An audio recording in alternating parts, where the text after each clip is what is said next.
Yo, what's up guys, it's Finix.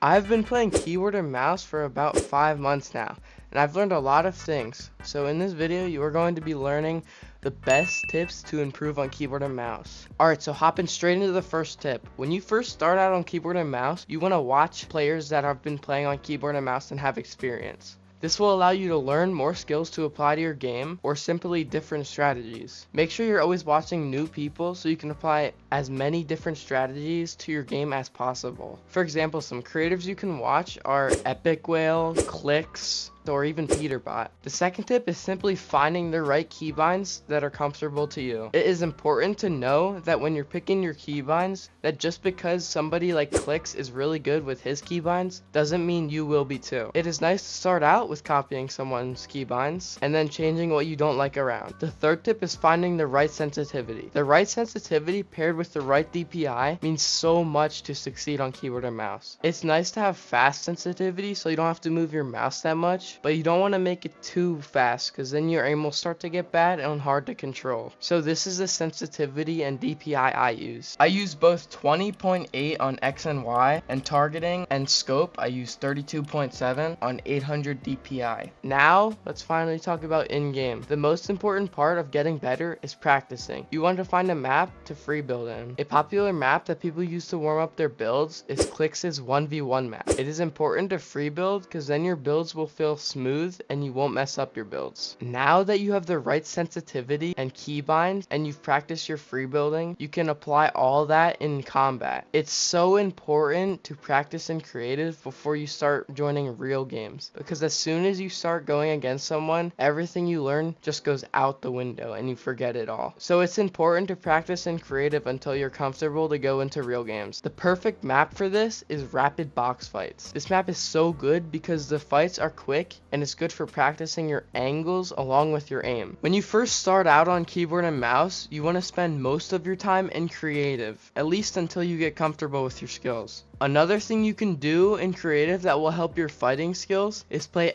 any sort of 1v1 map. And while you're playing, try using some of the skills that you learned from the people that you watched. Now finally we can talk about the fun part. Now that you've been practicing in creative and getting better, you can try playing some ranked games. But when you're playing those ranked games, you don't want to play for placement. You want to push everybody that you see. Now that might sound dumb because you will die, but it's not, because you're not going to get any better by just waiting for placement. You're going to get better by taking fights, and if you die, you can just learn from it. Now that you have everything you need to get better, you can start playing scrims and eventually tournaments. Scrims will make you so much better because you're in a lobby with 100 great players that are all trying to win. And this is the best practice you'll get for tournaments with stacked endgames and late game fights. The ninth tip is getting a good mouse and keyboard. Make sure when you're buying a mouse that it has side buttons, because that is what most people use for building. One example of a great mouse is the Logitech G Pro Superlight. Now for the keyboard, you want to make sure it's not wireless, because if it's wireless, it will give you way more delay. A good keyboard for this would be the Razer Huntsman Mini. And the 10th and final tip is just being consistent. If you're consistent with practice and you keep playing, you will eventually have some of the same skills as your favorite content creators. All it takes is time and practice and you will improve. If any of these tips helped you out in any sort of way, please drop a like and subscribe for more videos like this. We just hit 1K on YouTube and TikTok, and I just wanted to say thank you guys so much. And without further ado, Finix out. I can't trust little shawty, she a runner. Cut this Cartier like a stunner.